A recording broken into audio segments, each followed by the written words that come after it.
close call today. Came in contact with the arachnas while testing multiple versions of the toxin. The doctor saw them coming through the window and ordered me to leave everything behind. She said we would return to the lab when the arachnas were gone, and it was safe again. We still haven't found a toxin deadly enough to eliminate these horrible creatures, but I feel we're close. Very close. If we had a sense of their origins, it would help.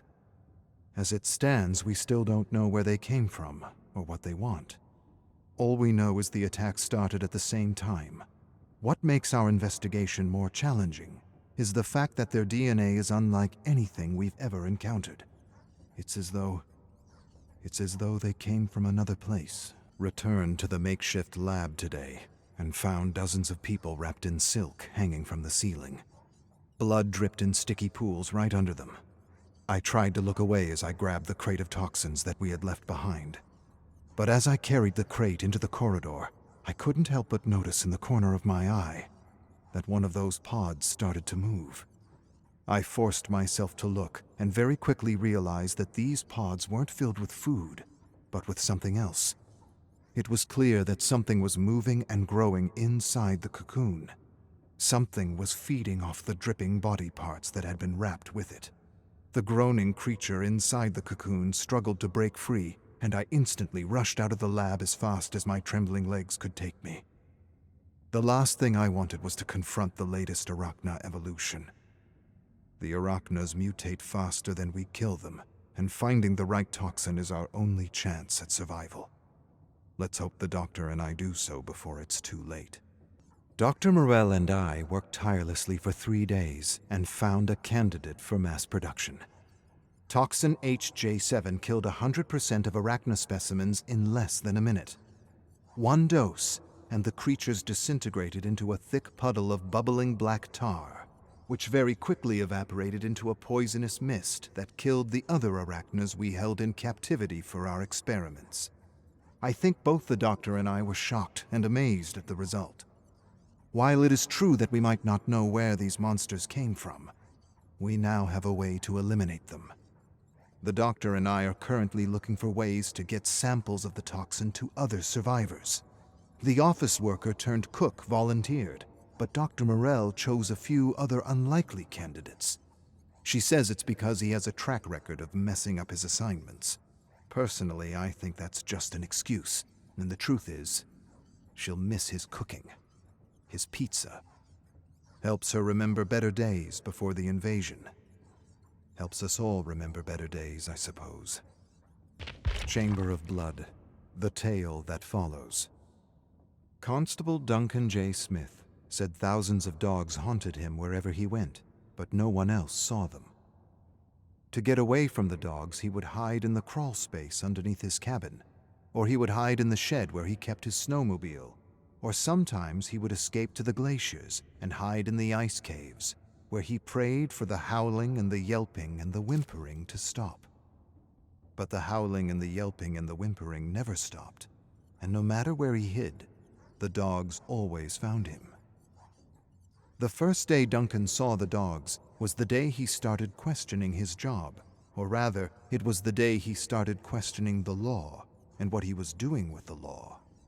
There was something about legally destroying dogs that felt off, that felt wrong.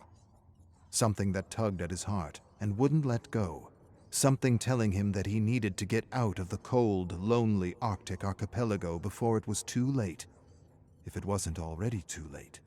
For Duncan, it was the first time in his career as a police officer that he realized that the law wasn't always the glorified tool for civilization he had imagined it to be.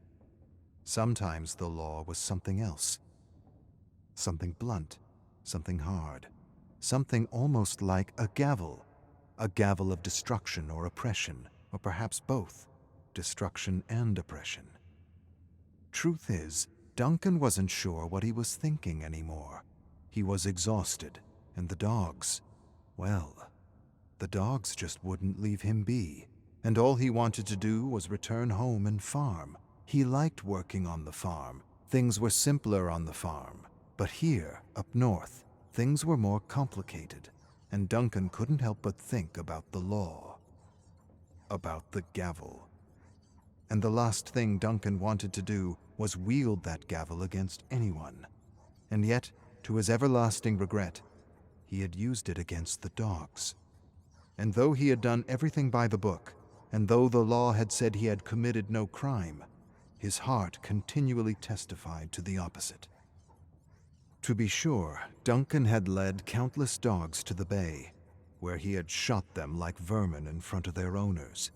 And it was only when he was alone and surrounded by their ghosts that he would admit to himself that what he had done didn't feel so right, and that maybe, just maybe, these dogs weren't the dangerous beasts or the diseased rats his captain had made them out to be. They were, well, they were something else. They were friends. They were family members. They played with children, entertained them, and kept them safe. They warned against approaching wolves and polar bears, and even snowstorms. And more than anything, they made sure no hunter ever got lost in a blizzard, unlike those unreliable iron dogs or snowmobiles that broke down in the middle of nowhere and left a trail of black smoke across the cold, white, endless expanse. No iron dog ever led someone out of a blizzard. The same could not be said of the dogs he had so heartlessly destroyed. But in those days, when the production of the first commercial iron dog commenced, there weren't many challenges to the law, and so Duncan certainly tried to convince himself that he was doing the good and lawful thing for everyone. And while it's true that the mind might not make the difference between what is right and what is lawful, the heart certainly does. The heart, it is often said, doesn't lie. Nonetheless, Duncan found ways to trick himself and ignore the appeals of his heart. He told himself these dogs weren't like other dogs, and he actually believed his lie for a few months.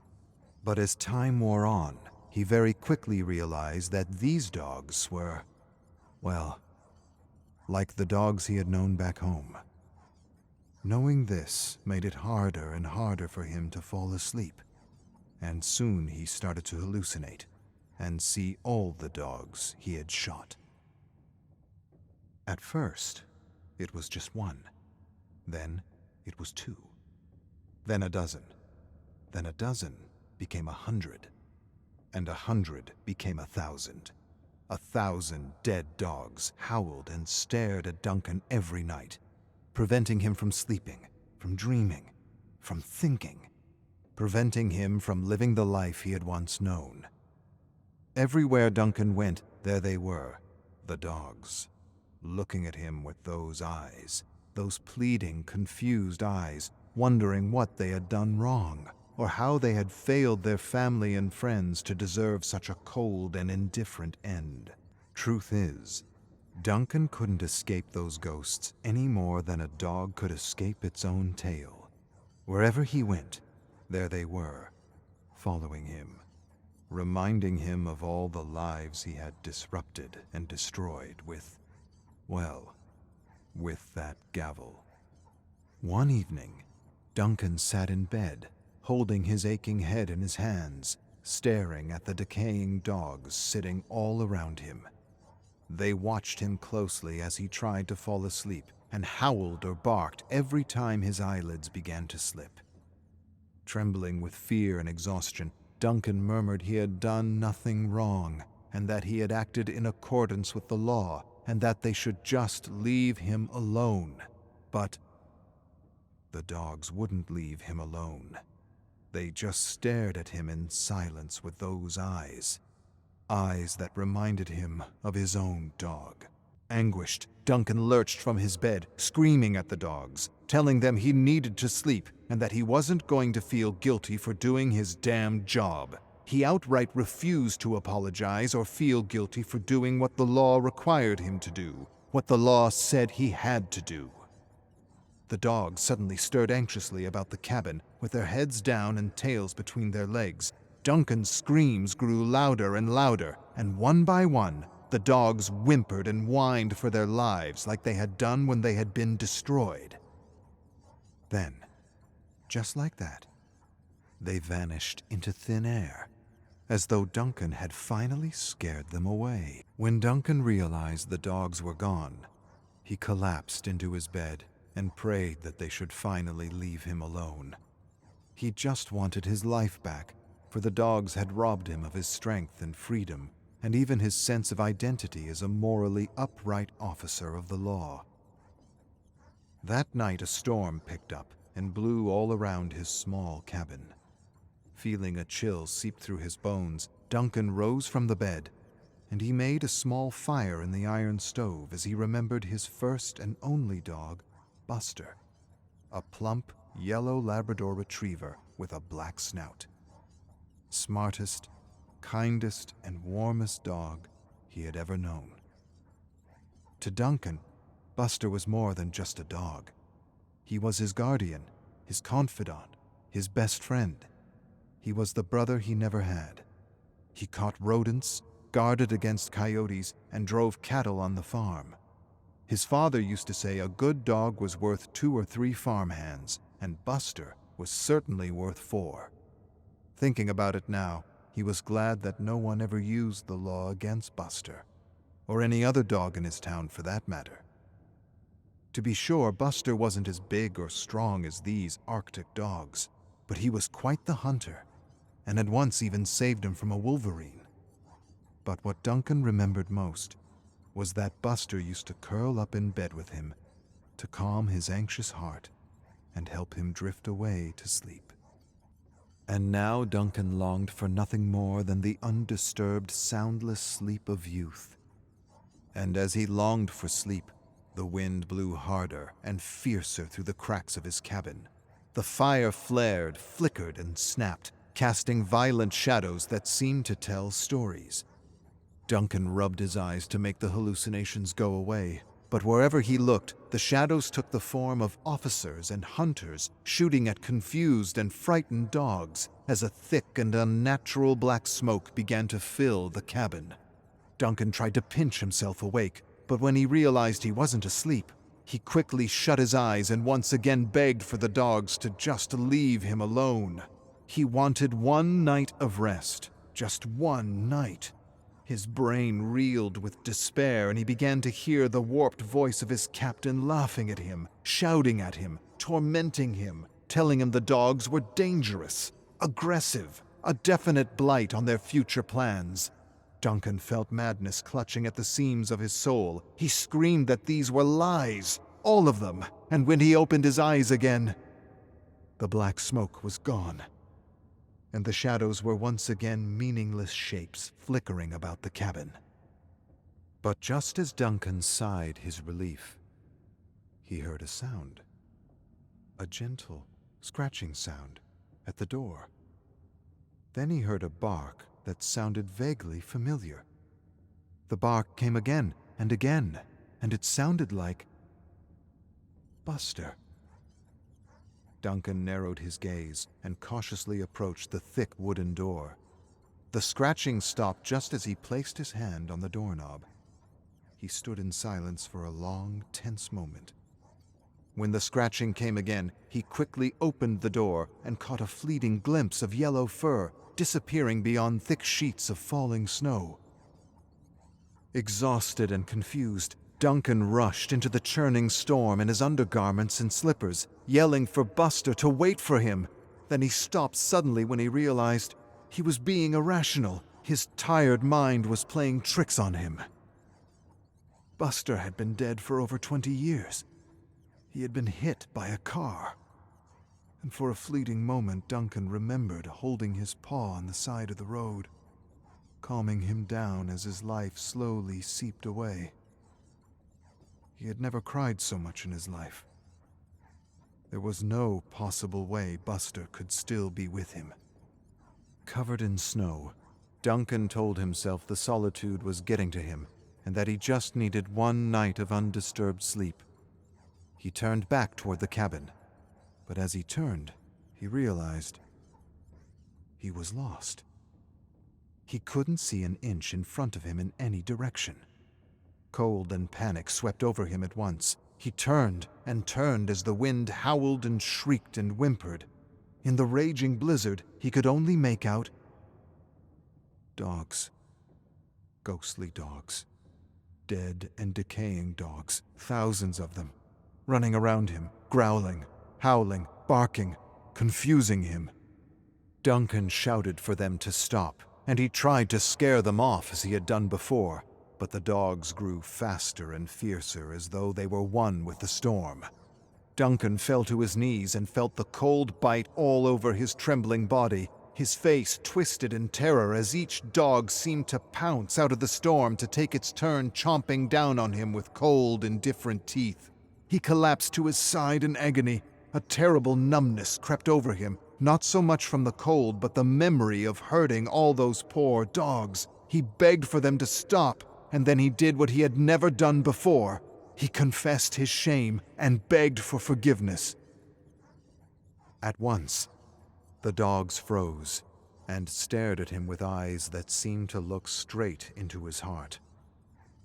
Duncan choked out that he was sorry, that he was truly sorry, and that even though he had done everything by the book, he had done everything wrong.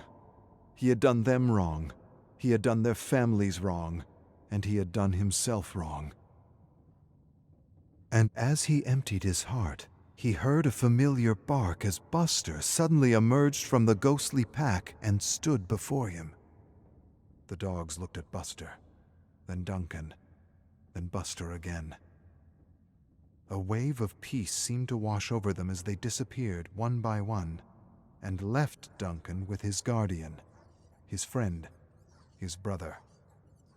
And Buster curled down beside Duncan as his heart slowed to a stop, and the blinding white storm swept his life away as it had done to so many others. When Constable Duncan J. Smith didn't show up at the station the next day, his fellow officers searched for him and found his frozen corpse not 10 feet from his cabin.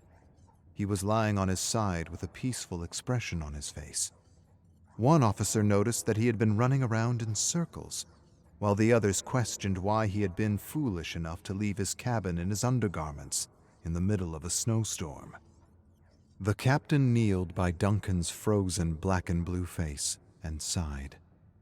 Just as he ordered someone to cover the body, another officer panicked and rubbed his eyes, claiming he saw dogs all around him.